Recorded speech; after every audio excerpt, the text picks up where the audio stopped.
नहीं भैया, ना ही आप लक्ष्मी दीदी से मिलेंगे और ना ही आप करुणा दीदी से मिलेंगे। उन दोनों को आप दोनों ने मार डाला।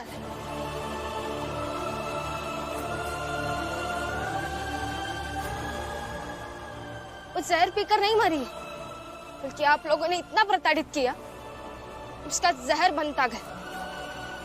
अरे तो क्या सच में मर जाएंगी? मैंने गुस्से में मरने के लिए कहा, तो इसका मतलब ये तो नहीं है कि सच में मर जाए। हाँ, माना कि हम गुस्सा थे, लड़ाई करते थे, लेकिन इसका मतलब थोड़ी है कि मर जाएगी। लेकिन अब मर गई ना वो, मिल गई आप दोनों को तसल्ली। अब खुश रहिए अपने जीवन में।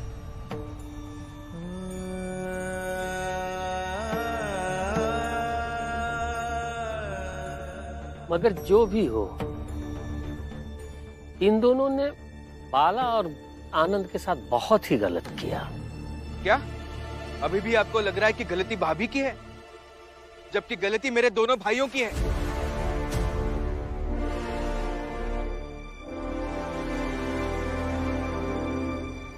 लक्ष्मी, लक्ष्मी उठो ना। लक्ष्मी, मैंने कभी नहीं चाहा कि तुम मुझे छोड़कर चली जाओ। नहीं चाहा तो संभाल कर क्यों नहीं रखा भैया? आपसे ये उम्मीद नहीं थी मुझे। भी कौन पति अपनी पत्नी को डांटता नहीं है? तो क्या वो सब मर जाती है क्या? करुणा, मुझे माफ कर दो करुणा, मुझे तुम्हें यूं डांटना नहीं चाहिए था। मगर डांटना ही क्यों था? दोस्त की तरह नहीं रख सकते थे? अगर आप दोस्त की तरह रहते ना तो आज ये दोनों जिंदा होती।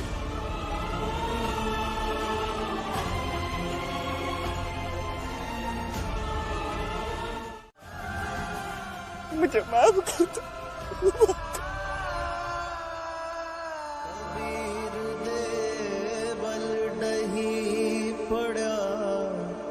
ईट भई सेवा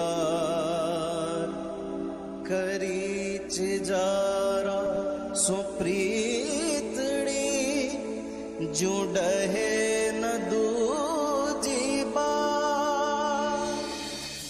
यही होता है आनंद, जब इंसान चला जाता है तो उससे कुछ भी कहो वो कहाँ सुन रहा है, तब कुछ काम नहीं करता, ना पश्चाताप ना माफी। लेकिन बाबा, अब सच में बहुत अफसोस हो रहा है। मुझे ऐसा नहीं करना चाहिए था।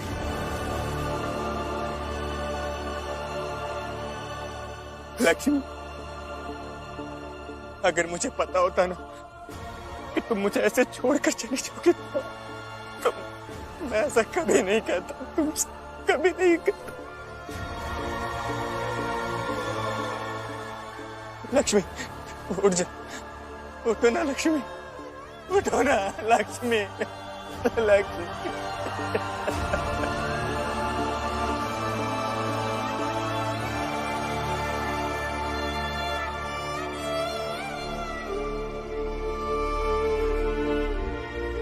दीदी उठ जाइए।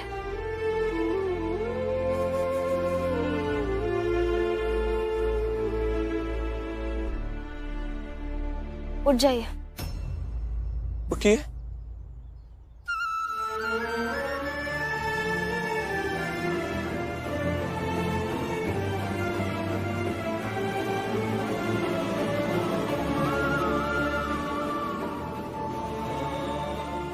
लक्ष्मी, तुम जिंदा?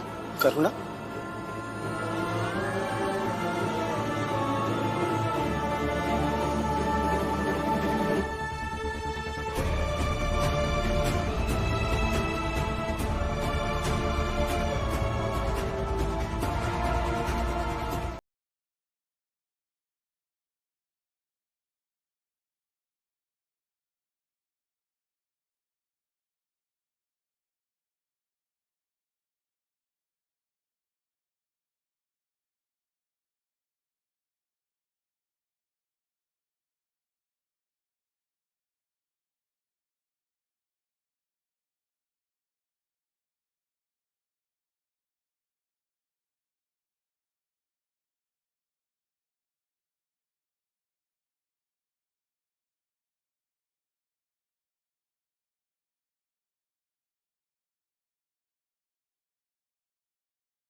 धीरे मेरा ये सवाल लोगों के बीच जाएगा, और ये सवाल लोगों के बीच जाएगा तो इसी समाज से कोई तो होगा जो इसे पढ़ेगा और उस पर सोचेगा, और सोचेगा तो मैं नौकरी फिर से पाने की लड़ाई की जीत की तरफ बढ़ूंगा।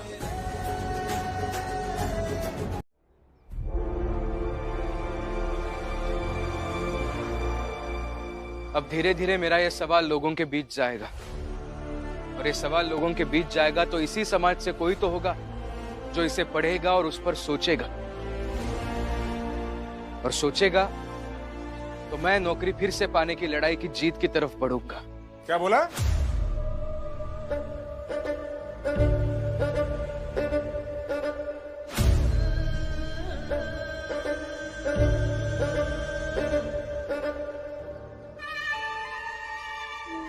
नमस्कार नमस्कार। जरा हम भी तो देखें कि क्या लिखाई पढ़ाई चल रही है यहाँ।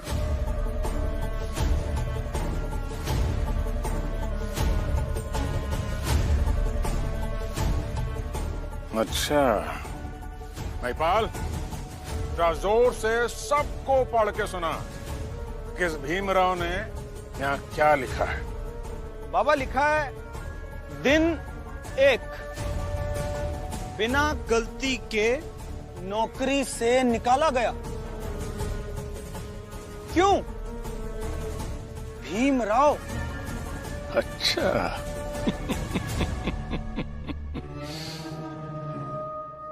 हाँ, अब तक तो ये सवाल सिर्फ मेरा था, लेकिन अब ये सवाल पूरे समाज का बना दूंगा, और समाज का सवाल हो जाएगा तो जवाब तो देना ही पड़ेगा। मेरी जात के लोग तो पढ़ नहीं पाए, लेकिन उनकी तरफ से मैं ये सवाल ऊपर तक पहुंचाऊंगा। अच्छा, तो जवाब चाहिए तुझे? हाँ? महिपाल, फाड़ दे इस कागज को और इसके जितने टुकड़े हो सकते हैं ना कर दे, ताकि इस भीमराव को इसका जवाब अभी यहीं इसके सामने दे सकूं। अरे फाड़! जी बाबा। नहीं, आप इसे नहीं छू सकते। भीमराव हटो यहां से।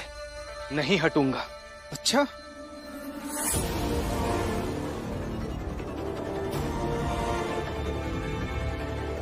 रुको, मेरा महिपाल अकेला ही काफी है इस भीमराव के लिए।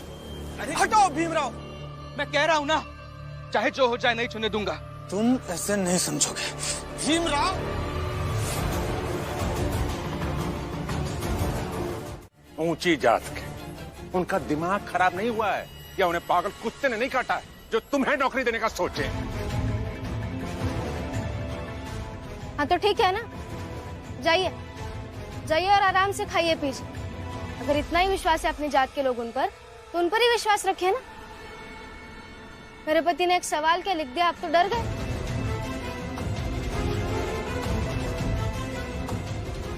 क्या बोला रे?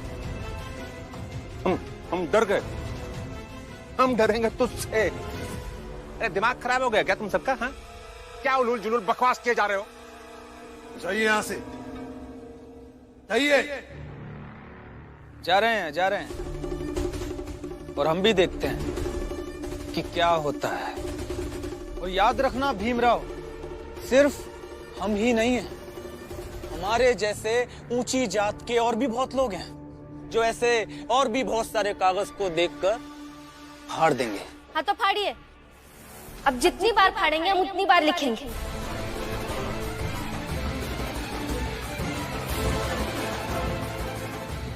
कागज कलम और हौसले की कमी नहीं है। ठीक, ये भी करके देख लो। चलता हूं भाइयों, कर लो, चलो।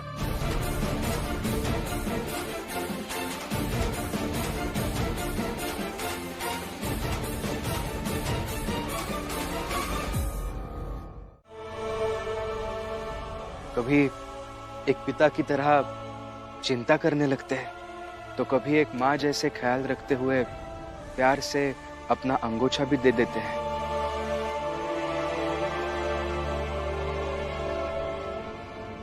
सच में गुरु शिष्य के नाते में जितनी भूमिकाएं होती हैं, उतनी भूमिकाएं शायद ही दूसरे किसी नाते में होती होंगी।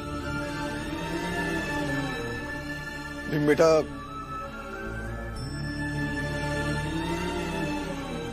तभी तो गुरु का स्थान इतना ऊंचा होता है, आदर योग्य होता है। फिर अच्छा मौका है, हम सब सारे गुरुओं को प्रणाम करते हैं और मेघनाथ जी और उनके लट्टों से कहते हैं कि चाहे तो अपना सारा पानी फेंक दे और आजमा ले कि गुरु के ज्ञान को कितना गला सकते हैं।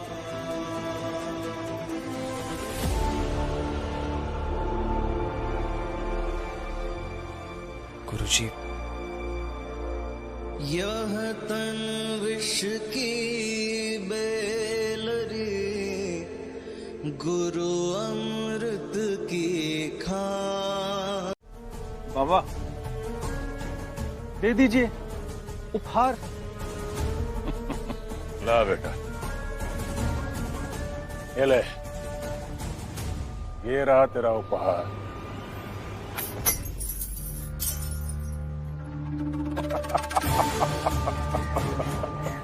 ले पहना देना इसे अपनी पत्नी को, और अगर मौका लगे तो खुद भी पहन लेना। वैसे तेरे बारे में तो मैं पहले से ही जानता था। तो है ही जोरू का गुलाम। पर ये बाला कब से ऐसा हो गया रे? हैं? अच्छा आनंद, एक काम करो, अपनी पत्नी को ये साड़ी देने से पहले ये गिरी हुई चूड़ियां उठाकर तुम पहन लो। अरे जब चूड़ी पहने हाथों से अपनी पत्नी को साड़ी दोगे तो उसे भी तो पता चलना चाहिए कि साड़ी देने वाला कोई मर्द नहीं है, बल्कि पत्नी से हार मानने वाला कोई औरत है। अच्छा बाबा, ये अपना नाम भी तो बदल सकता है ना, आनंद से आनंदी। सही बोला बेटा। सही बोला तूने, सही बोला। अरे क्या हुआ? ले जा ले जा ले जा।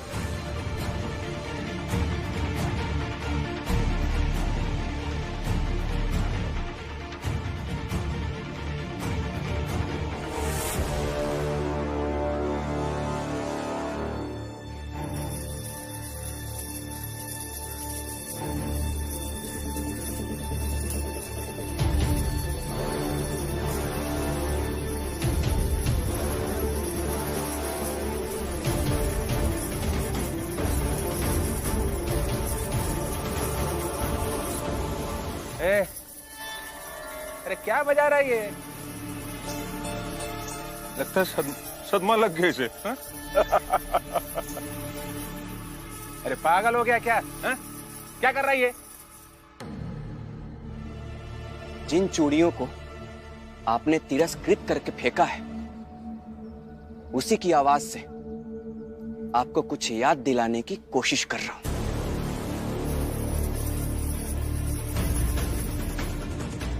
सुनिए और याद करने की कोशिश कीजिए।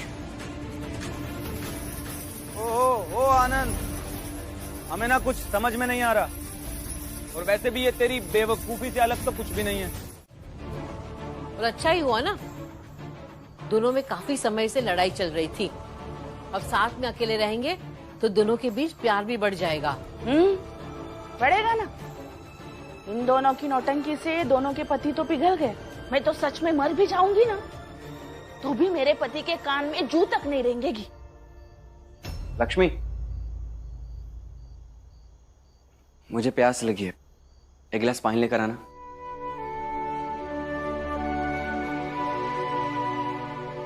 चल लक्ष्मी, पानी लेकर चल।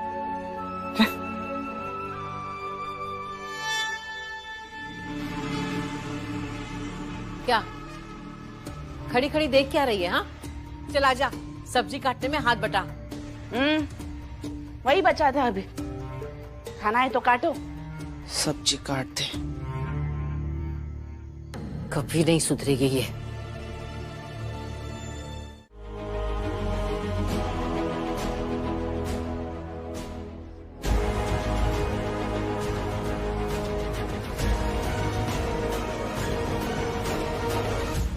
भीमराव, गलत जगह लड़ रहे हो, कुछ नहीं होगा।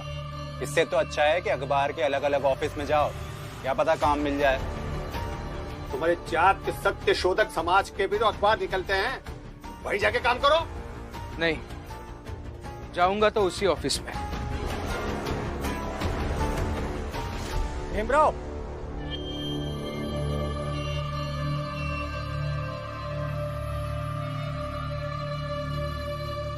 नमस्ते। नमस्कार। मैं तुम्हें एक आंकड़ा देता हूं। हमारे अखबार की 400 से ज्यादा प्रतियां पूरे शहर में बंटती हैं, तब खबर से कोई असर नहीं पड़ता। हम रोज सवाल उठाते हैं तो फर्क नहीं पड़ता, जबकि वही सवाल अखबार बन के 400 जगह जाता है। और तुम्हारा एक जगह सवाल टंग गया तो लगता है तुम्हें कि तुम्हारे सवाल का जवाब मिल जाएगा। क्या है ना, कल यही सवाल मेघनाथ और उनके बेटे ने पूछा। मैंने उन्हें अच्छे से समझा दिया, लेकिन आपको नहीं समझाऊंगा। वैसे भी आपके और उनके संबंध बहुत अच्छे हैं, तो आप उनसे पूछ लीजिए, नहीं तो ये लोग भी बता सकते हैं। और साहब, रहा सवाल आंकड़ों का, तो इस सवाल के 400 कॉपी बना के पहुंचा देंगे। अब चिंता मत कीजिए, भीम भैया है ना, सब हो जाएगा।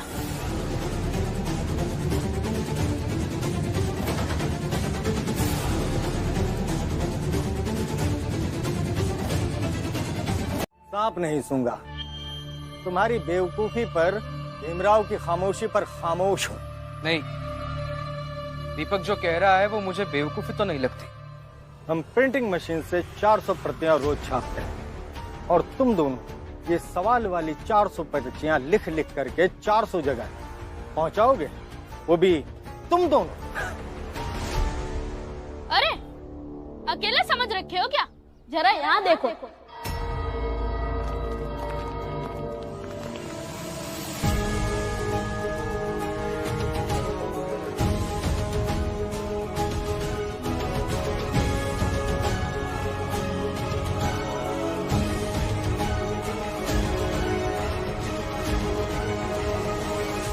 नमस्ते भीम भैया। नमस्ते। अगर ये सब मिल गए तो अभी आपको जो 2 दिख रहे थे वो हम सब हो जाएंगे, और इससे जो हम चाहते हैं वो हो जाएगा। सही कह रहा है दीपक, और यही होती है हम की ताकत। जैसे ऊंची जात के लोगों ने, मेरे विरोधियों ने हम बना लिया था, तो ये हम की ताकत अभी हम भी आजमाना चाहते हैं। आजमा लो, मगर होगा क्या, मैं भी देखता हूँ। अच्छा सर, एक बात बताइए, इस दुनिया में सबसे ज्यादा ताकत किस चीज में होती है? हम ऊंची जात के लोगों में। आपसे पूछ रहा हूं मैं, बताइए। आप तो अखबार चलाते हैं, आपको तो पता होना चाहिए। तुम्हारी फालतू बातों के लिए मेरे पास समय नहीं है। अरे रुकिए, जवाब तो सुनते जाइए। इस दुनिया में सबसे ज्यादा ताकत होती है सवाल में, क्योंकि एक सवाल अपने आप में बहुत ताकतवर होता है। और यही एक सवाल हम सबसे पूछेंगे। तो आजमाते रहो अपनी ताकत। है लोगों, जाओ आप भी अपना काम करो।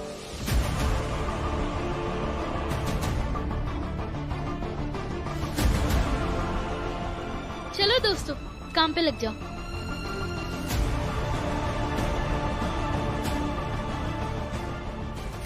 अरे अरे, ये क्या कर रहे हो? रुको। देखो, तुम लोगों को बड़ी मुश्किल से ये कॉपियां मिली होंगी। मेरे लिए पन्ने मत फाड़ो। भीम भैया, आपकी लड़ाई में हम ऐसे शामिल हो सकते हैं तो हो रहे हैं, और आप भी रोकिएगा तब भी हम नहीं रुकेंगे, क्योंकि भीम भैया हम लोग आपको हर जगह देख ही नहीं सकते। क्यों दोस्तों?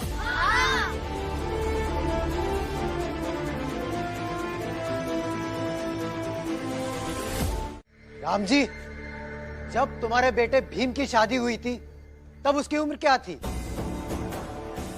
जब भीम की शादी हुई थी तो भीम की उम्र मेरे बेटे से कम थी या ज्यादा थी? क्या कर रहे हैं आप? तुम चुप बैठो।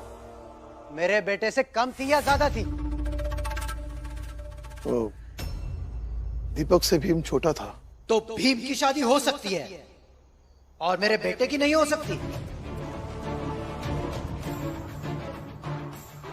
तो भीमराव, ये बताओ नहीं, समझाओ मेरे बेटे और उसकी मां शोभा को ये शादी के लिए तैयार हो जाए। दीपक की शादी? ये क्या कह रहे हैं आप पुरुषोत्तम काका? इसकी शादी वादी मत कराइए, इसकी उम्र नहीं है ये। अच्छा, तो इस उम्र में तुम ब्याह कर सकते हो और इसकी उम्र नहीं है शादी करने की। देखा, यही कह रही थी मैं।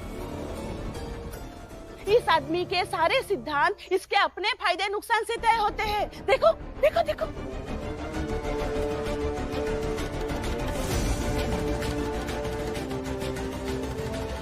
ये तो मैं सालों से कह रहा हूँ, लेकिन मेरी बात माने कोई तब ना। अब तो प्रत्यक्ष प्रमाण है। भीम ने अपनी शादी तो समय पर कर ली, पर दीपक की शादी के समय ज्ञान दे रहा है। मुझे शादी नहीं करनी। आप सब भीम भैया को बीच में मत लाइए। दीपक, तुम शांत रहो। तुम्हारे भीम भाव से सवाल किया ना, तो बोलने दो उन्हें। मगर जवाब मैं देती। बताया नहीं था, मगर आज सबको बताऊंगी। रमा, वो सब इन लोगों को बताने की क्या जरूरत है? आज नहीं बताएंगे तो कब बताएंगे? जब मैं शादी करके इस घर में आई थी, तब इस चाल के आंगन में देर रात में जब यहाँ कोई नहीं था, तब ये मुझे कमरे से यहाँ लेके आए। और उस रात की एक एक बात को मैं आज तक नहीं भूली। रमा, मुझे माफ कर दो। जिन परिस्थितियों में हमारा ये विवाह हुआ है, मैं उसे रोक तो नहीं पाया, मगर मैं ये जानता हूं कि अभी हमारी विवाह करने की उम्र नहीं है, ना मेरी और ना ही तुम्हारी। मगर अब हम पति पत्नी के बंधन में बंध गए हैं, तो इस बंधन का मान तो रखना होगा। मगर मैं नहीं चाहता कि इस बंधन से तुम्हारा बचपन बन जाए। इसलिए जैसे तुम रहना चाहती हो वैसे रहो। साथ रहते रहते जब हमें लगेगा कि हम पति पत्नी के संबंध के भार को उठा सकते हैं, तब से हम पति पत्नी हो जाएंगे।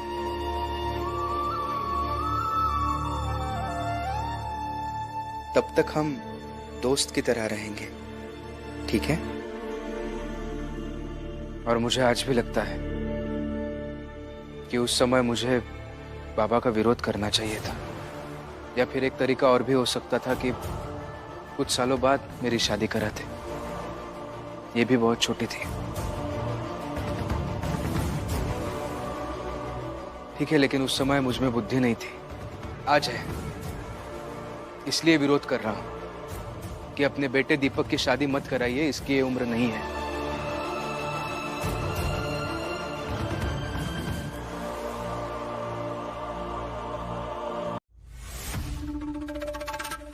हितेश भाऊ, हाँ? पुरुषोत्तम का देखो। हाँ? अरे पुरुषोत्तम, फिर भाग रहे हो क्या?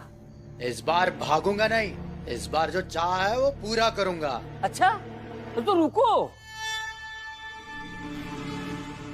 क्या बोले? इस बार भागूंगा नहीं, इस बार जो चाह है वो पूरा करूंगा। अच्छा, तो हम सब तुम्हारे साथ हैं। बिल्कुल। पुरुषोत्तम बाबू, पुरानी हर बात भूलकर तुम्हारा साथ देंगे। भूल जाएंगे कि जब से तुम इस चाल में लौट कर आए हो, तुमने हम सब के साथ कैसा बर्ताव किया है। बस एक बार हम सब पर विश्वास करके तो देखो। अरे वो भीमराव के खिलाफ तो हम पराये लोगन का साथ दिए हैं, और तुम तो फिर भी अपनों में रहे हो कपूर। और नहीं तो क्या? नहीं, अभी भी अपना ही हूं, यकीन करो। अच्छा, मिठाई खिलाते हो अपनी पत्नी को? और अपने हमारे हैं? कैसी बात कर रहा है? अच्छा, तो फिर चलो दारू पिलाता हूँ। बुआ, कितने अजीब एहसास है जीवन में, कितने अजीब अजीब लोग मिलते हैं। अभी देखो ना, वो दीपक के दोस्त जिन्होंने कल मेरे लिए अपनी कॉपियों के पन्ने ऐसे आसानी से फाड़ दिए। मैंने रोका तो कहा कि भीम भैया, आपकी जीत में हमें हिस्सेदारी चाहिए। और दूसरी तरफ ये पुरुषोत्तम काका और बाकी के लोग हैं जो चाहते ही नहीं है कि दीपक आगे बढ़े, बड़ा आदमी बने, बस उसकी शादी कराना चाहते हैं। भीम, तू उस बात की चिंता मत कर और परेशान भी मत हो। तू आराम कर बेटा।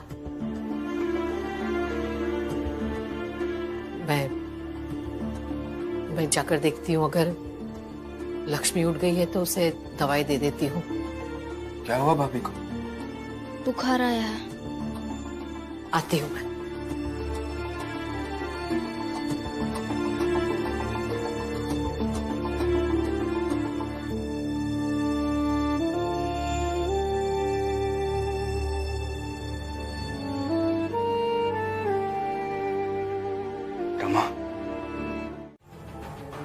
हाँ भीम भैया, चलते हैं। आज भी 400 पन्ने की पर्ची बनाकर सवाल लिख कर बांटेंगे। ठीक है, चलो। भीमराव, भीमराव, भीमराव। अरे आप सब, क्या हुआ? भीमराव, मैं मानता हूं कि हमने तुम्हारे कहने पर ही अपने बच्चों को स्कूल भेजना शुरू किया। उसमें इतनी मुश्किल से पैसे जुड़ते हैं, ये बात छुपी नहीं है। उसमें हमारे बच्चों की कॉपी के पन्ने फटे हैं तो हम क्या करें? भीमराव, तुम्हारी इस लड़ाई से हम सहमत हैं, लेकिन इस लड़ाई के लिए हम अपने बच्चों के कॉपी के पन्ने नहीं दे सकते।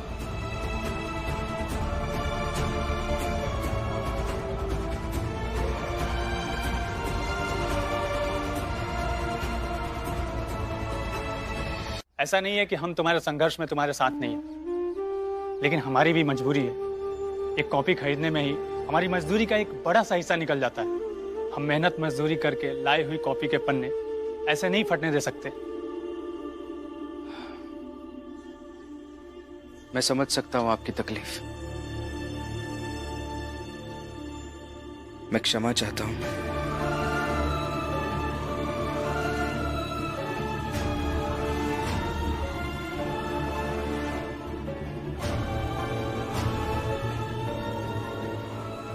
आप क्षमा क्यों मांग रहे हैं? आप बताइए ना इन्हें कि आप इस बात पर कल रात से सोच रहे हैं और आप इसे कर्ज मानते हैं और आप इस कर्ज को चुकाने वाले हैं। हाँ, वो सब ठीक है रमा, लेकिन ये लोग गलत तो नहीं कह रहे हैं ना? ये अपनी जगह सही है। आप सब चिंता मत कीजिए, मैं आपके बच्चों को नई कॉपियां खरीद कर दे दूंगा। आप निश्चिंत होकर जाइए।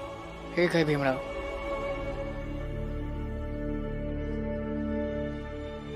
भीमराव, उन्हें तो निश्चिंत कर दिया, अब हमें भी तो निश्चिंत कर दो।